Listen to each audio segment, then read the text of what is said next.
നമസ്കാരം.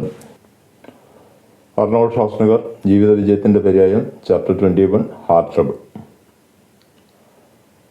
1977 March April സമയം, അതായത് അമേരിക്കയിലെ സ്പ്രിംഗ് സീസൺ. എല്ലാ വർഷവും സ്പ്രിംഗ് സീസണിലും അമ്മ ഓസ്ട്രിയയിൽ നിന്ന് അമേരിക്കയിലേക്ക് എത്തും. കുറച്ച് ദിവസം അർണോൾഡിൻ്റെ കൂടെ താമസിക്കും, മടങ്ങിപ്പോവും. 77 ആ രീതിയിൽ വന്ന സമയത്ത് അമ്മയ്ക്കല്പം ശാരീരിക പ്രശ്നങ്ങളെല്ലാം ഉണ്ടായിരുന്നു. ഒരു ശ്വാസം മുട്ടലും ക്ഷീണമൊക്കെ. അങ്ങനെ അർണോൾഡ് അമ്മയെ അവിടുത്തെ ഒരു പ്രശസ്തമായ ഹോസ്പിറ്റലിൽ കാണിക്കുന്നു. ഡോക്ടർ വിശദ പരിശോധനയ്ക്ക് ശേഷം പറയുന്നു, അമ്മയുടെ അയോർട്ട വാൾവ്, അതായത് ഹാർട്ടിൻ്റെ മെയിൻ വാൾവ് മാറ്റിവെക്കേണ്ട ഒരവസ്ഥയിലാണ്. ഡോക്ടർ അർണോൾഡിനോട് ഇതിനെക്കുറിച്ച് വിശദമായി സംസാരിച്ചു. ഇത് പാരമ്പര്യമായി വരുന്ന ഒരു പ്രശ്നമാണ്. മിക്കവാറും അതുകൊണ്ട് തന്നെ താങ്കൾക്കും ഈ ഒരു പ്രശ്നം ഉണ്ടാകാനുള്ള സാധ്യതയുണ്ട്. അങ്ങനെ ഡോക്ടർ അർണോൾഡിനെയും വിശദമായ പരിശോധനയ്ക്ക് വിധേയനാക്കി. ഡോക്ടർ പറഞ്ഞു, ഇപ്പോൾ കുഴപ്പമില്ല, പക്ഷെ ഒരു 50 വയസ്സിനകം താങ്കൾക്കും ഈ വാൾവ് മാറ്റിവെക്കേണ്ടി വരും. എല്ലാ വർഷവും വിശദമായ ഒരു പരിശോധന നടത്തണം, അത്രയും ഡോക്ടർ പറഞ്ഞു. പക്ഷെ അമ്മ ഹാർട്ട് സർജറിക്ക് സമ്മതിച്ചേയില്ല. അമ്മ പറഞ്ഞു, ദൈവം തന്ന ആയുസ് ദൈവത്തിൻ്റെ സമയമാകുമ്പോൾ തിരിച്ചെടുക്കും, അതിന് മറ്റുള്ളവരുടെ സഹായം ആവശ്യമില്ല. അർണോൾഡ് കുറേ നിർബന്ധിച്ചു. ഈ ദൈവം തന്നെയാണ് ഈ മെഡിക്കൽ സയൻസിനെ വളർത്തുന്നത്, ദൈവം തന്നെയാണ് ഡോക്ടർമാർക്ക് ഈ കഴിവ് കൊടുക്കുന്നത്, അങ്ങനെ പലതും പറഞ്ഞെങ്കിലും അമ്മ സർജറിക്ക് സമ്മതിച്ചില്ല. സർജറി നടത്താതെ തന്നെ.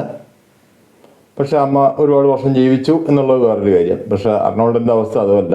വളരെ ഹെവി ആയിട്ടുള്ള വർക്കൗട്ടുകളും ഷൂട്ടിങ്ങിനിടയിലുള്ള സ്റ്റണ്ടുകളും അത്തരം ഒരുപാട് ആക്ടിവിറ്റീസ് ഉള്ള ആളാണ്. അതുകൊണ്ട് അദ്ദേഹം എല്ലാ വർഷവും ആ വാൾവിൻ്റെ പരിശോധന നടത്തിക്കൊണ്ടിരുന്നു. ബാറ്റ്മാൻ ആൻഡ് റോബിൻ എന്ന സിനിമയുടെ ഷൂട്ടിങ്ങിനിടയിൽ അദ്ദേഹത്തിന് ചെറിയ ഒരു നെഞ്ചുവേദനയും ചില വിഷമങ്ങളുമൊക്കെ അനുഭവപ്പെട്ടു.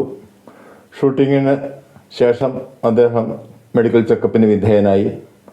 ഡോക്ടർ പറഞ്ഞു, ഇനി വൈകിക്കേണ്ട, നമുക്ക് വാൾവ് മാറ്റി വയ്ക്കേണ്ട, ഓപ്പറേഷൻ നടത്തണം.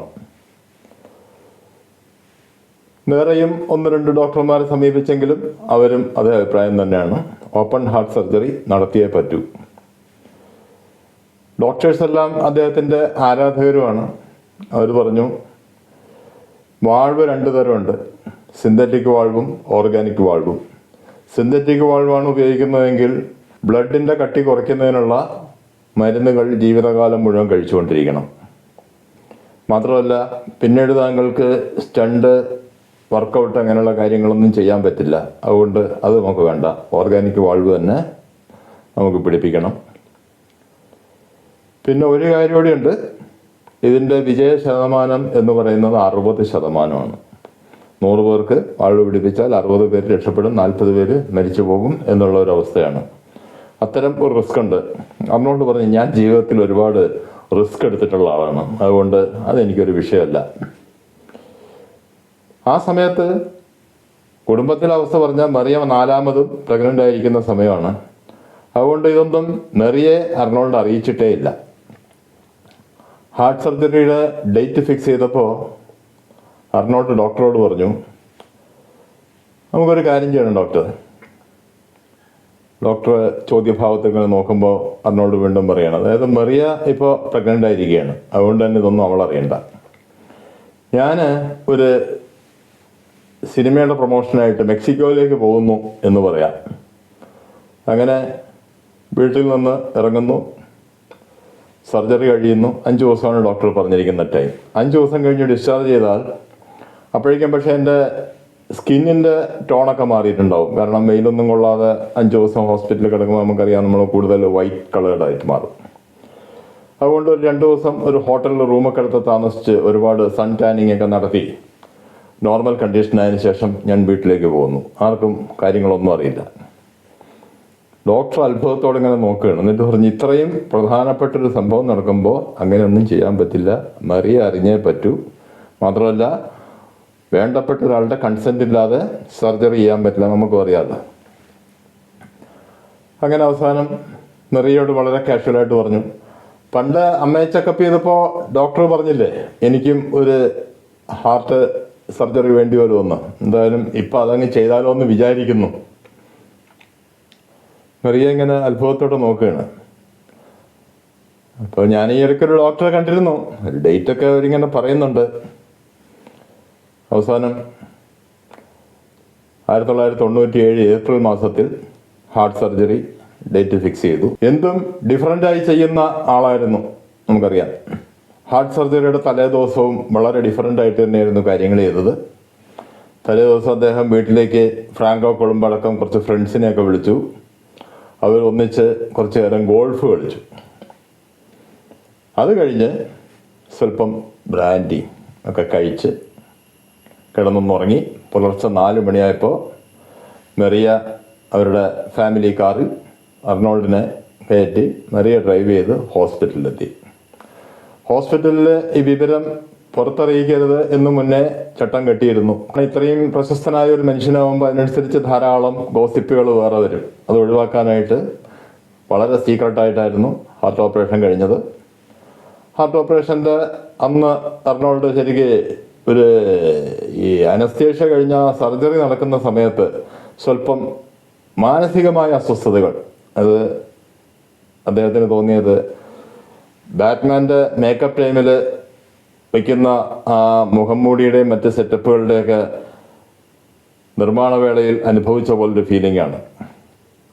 അതായത് നമ്മളെ ഈ ഷപ്പിൻ്റെ ആൾക്കാരവിടെ വിളിച്ചിരുത്തുന്നു, മുഖത്ത് ഒരു മാസ്ക് വയ്ക്കുന്നു. ആ മാസ്ക് വെച്ച് കഴിഞ്ഞാൽ പിന്നെ നമുക്കൊന്നും കാണുന്നില്ല. ആ സമയത്ത് അവർ ആ മുഖം മൂടിയുടെ ഡൈ ഉണ്ടാക്കാനുള്ള ശ്രമത്തിലാണ്. മുഖത്ത് പ്രത്യേകതരം മെറ്റീരിയൽസൊക്കെ വെച്ച് ഒട്ടിക്കുകയാണ്. അങ്ങനെ ഒട്ടിച്ചൊട്ടിച്ച് വരുമ്പോൾ ചെവി കേൾക്കില്ല, കാരണം ആ ഭാഗം അടയും, വായ തുറക്കാൻ പറ്റില്ല. ആകെ മൂക്കിൻ്റെ ഭാഗത്തുനിന്ന് 2 സ്ട്രോ പോലുള്ള ഭാഗങ്ങൾ മാത്രം പുറത്തേക്ക് നിൽക്കും, ശ്വാസം കഴിക്കാൻ വേണ്ടി മാത്രം. അതൊരു വല്ലാത്തൊരവസ്ഥയിൽ ഏകദേശം ഒരു 3/4 മണിക്കൂർ അദ്ദേഹത്തിന് ഇരിക്കേണ്ടി വന്നിട്ടുണ്ട്.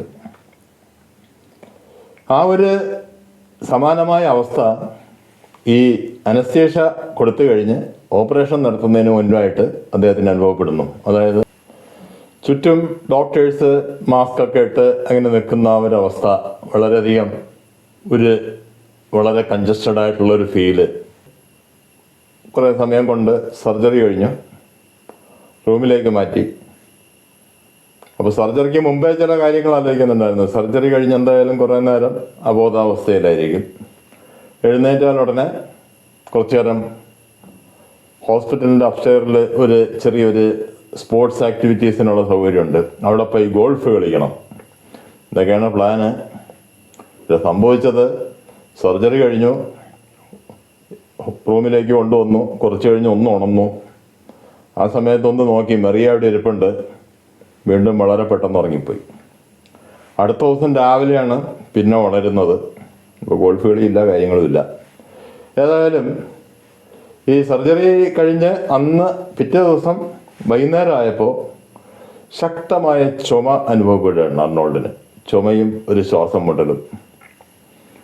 ഡോക്ടർ വന്നു, പരിശോധിച്ചു. അവസാനം ഡോക്ടർ പറഞ്ഞു, നമുക്ക് വാൾവ് ഒന്നുകൂടി റീപ്ലേസ് ചെയ്യേണ്ടി വരും, വച്ച വാൾവിനെ ശരീരം റിജക്റ്റ് ചെയ്യണം. അതിൻ്റെ അടുത്ത ദിവസം വീണ്ടും ഡേറ്റ് ഫിക്സ് ചെയ്യണം ഓപ്പറേഷന്. ആ സമയത്ത് മറിയ അവിടെ ഇല്ല. മറിയ അന്ന് പുലർച്ചെ വീട്ടിലേക്ക് പോയിരിക്കുകയാണ്.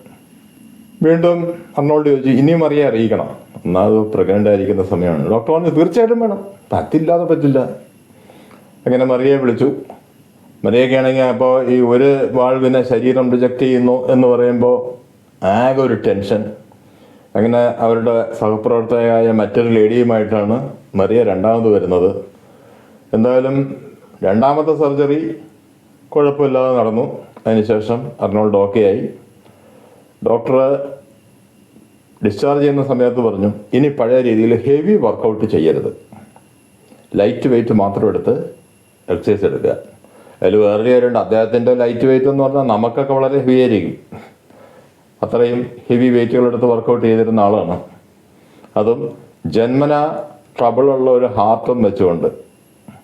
ഏതായാലും അതിനുശേഷം വർക്കൗട്ടിൻ്റെ ഇൻറ്റൻസിറ്റി കുറച്ചു, ലൈറ്റ് വെയിറ്റുകൾ മാത്രം ഉപയോഗിച്ചുള്ള എക്സസൈസുകളിലേക്ക് മാറി.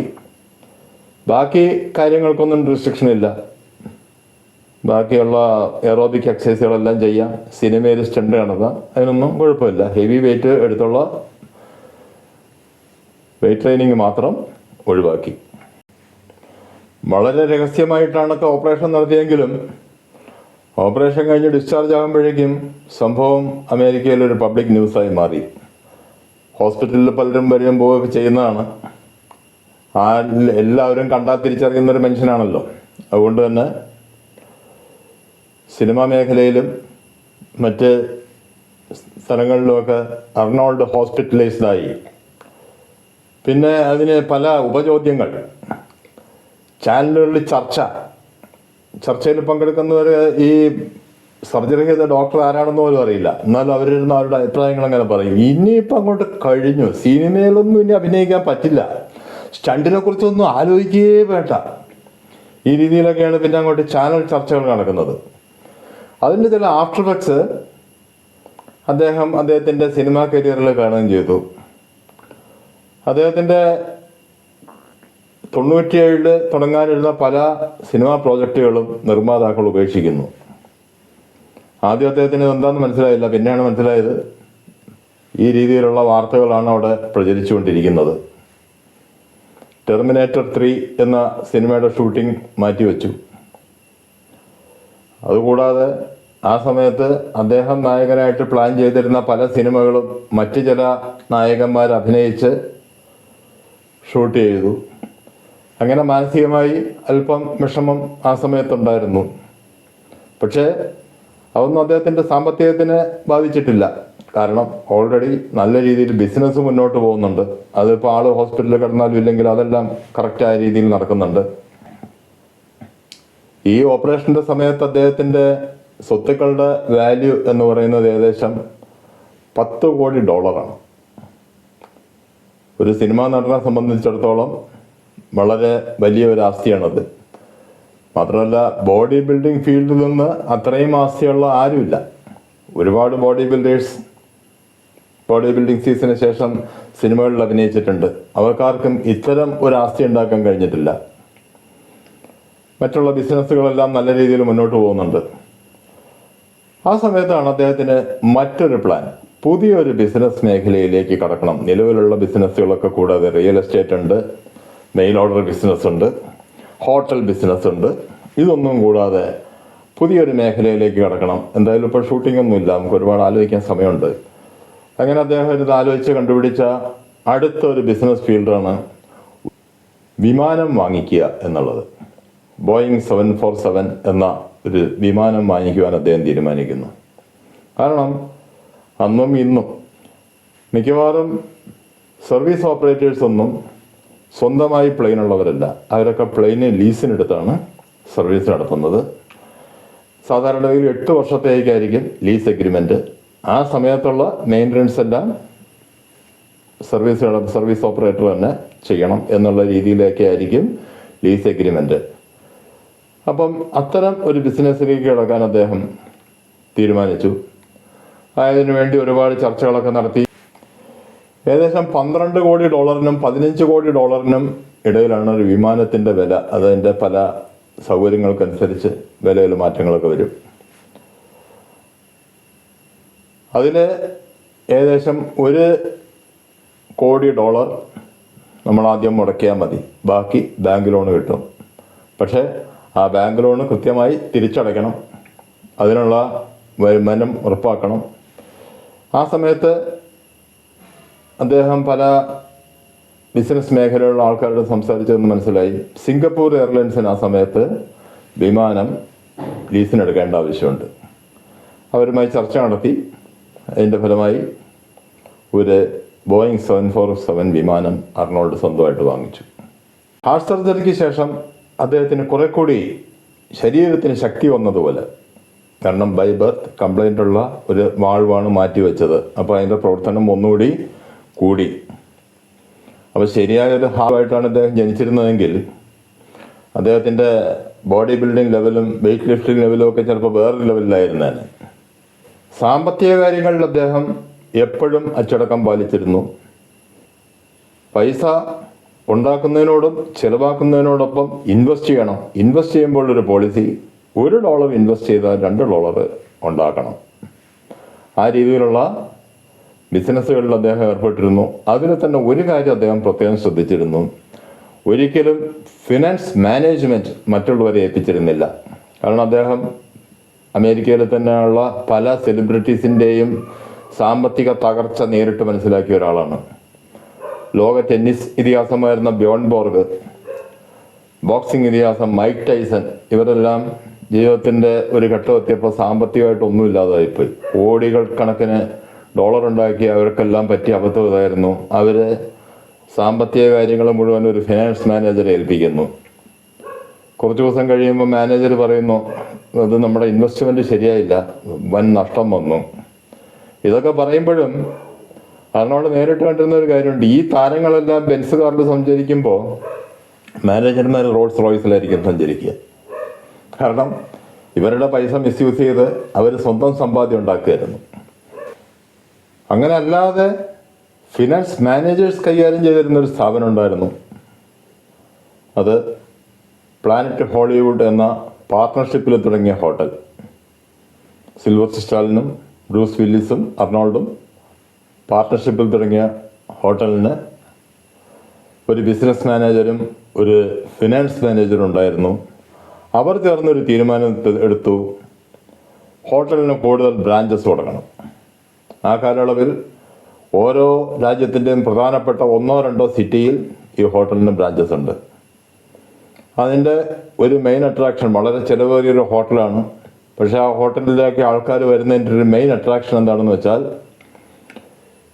ലോസ് ആഞ്ചലസിലെ ഹോട്ടലിൽ ചെന്നാൽ ചിലപ്പോൾ അർണോൾഡ് അവിടെ ഭക്ഷണം കഴിക്കുന്നത് കാണാം. അതല്ലെങ്കിൽ ന്യൂയോർക്കിലെ ഹോട്ടലിൽ ചെന്നാൽ ചിലപ്പോൾ സിൽവസ്റ്റർ സ്റ്റാലിൻ അവിടെ ഭക്ഷണം കഴിക്കുന്നത് കാണാം. അങ്ങനെ ഓരോ സ്ഥലത്തും ഇത്തരം ഒരു താരത്തെ കാണാനുള്ള സാധ്യതയുണ്ട്. അത് തന്നെയാണ് ആ ഹോട്ടലിൻ്റെ മെയിൻ അട്രാക്ഷൻ. അതുകൊണ്ടാണ്, അതിനുവേണ്ടിയാണ് ഇത്രയും പൈസ മുടക്കിയ ആൾക്കാർ അവിടെ വരുന്നത്. ബാക്കി തുടങ്ങിയ സ്ഥലങ്ങളിലെല്ലാം ലണ്ടൻ, മോസ്കോ, പാരീസ്, അങ്ങനെ പല സ്ഥലങ്ങളിലും ഇതൊക്കെ തുടങ്ങിയിട്ടുണ്ട്. അവിടെ എല്ലാം ഇതിന് അവരോരോ ലോക്കൽ പാർട്ട്നേഴ്സിനോട് കണ്ടുപിടിക്കും. അവിടുത്തെ പ്രധാനപ്പെട്ട ഒരു സ്പോർട്സ് സ്റ്റാറോ അല്ലെങ്കിൽ ഫിലിം സ്റ്റാറോ ഒക്കെ ആയിരിക്കും. അപ്പോൾ അവിടുത്തെ ജനങ്ങളുടെ അട്രാക്ഷൻ അതാണ്. ആ പർട്ടിക്കുലർ ഹോട്ടലിൽ ചെല്ലുമ്പോൾ അവിടുത്തെ ഒരു സ്റ്റാറിനെ കാണാനുള്ള സാധ്യതയുണ്ട്. പക്ഷേ കൂടുതൽ സിറ്റികളിലേക്ക് ഇങ്ങനെ വരുമ്പോൾ അത്തരം ഒരു അട്രാക്ഷൻ നഷ്ടപ്പെടും. അത് അവസാനം മുടക്കുമുതൽ തിരിച്ചു കിട്ടാത്ത അവസ്ഥയിലേക്ക് മാറും. കാരണം അത്രയും ലക്ഷറിയസ് ആയിട്ട് അത്രയും പൈസ മുടക്കി ചെയ്യുന്നൊരു സംവിധാനമാണിത്. അർണോൾഡ് സിൽവസ്റ്റർ സ്റ്റാലിനെയും ബ്രൂസ് വില്ലിസിനെയൊക്കെ വിളിച്ച് ചർച്ച നടത്തി. പക്ഷെ അവർക്കിതൊന്നും ഒരു വിഷയമേ അല്ല. അവർക്കെന്താണെന്ന് വെച്ചാൽ ഇങ്ങനെ കുറേ പൈസ ഉണ്ടാകുന്നുണ്ട്, അതിൽ കുറച്ച് ഒരു എൻജോയ്മെൻ്റ് എന്നുള്ള നിലയ്ക്ക് അങ്ങ് ചിലവാക്കുന്ന പോലെയാണ് ഈ ഹോട്ടലിന് വേണ്ടി ചിലവാക്കുന്നത്. ഇതൊന്നും വലിയ ലാഭമൊന്നും അവർ പ്രതീക്ഷിക്കുന്നില്ല. പക്ഷേ അർണോൾഡ് അങ്ങനെയല്ല. അർണോൾഡ് ബേസിക്കലി ഒരു ബിസിനസ് മാനാണ്.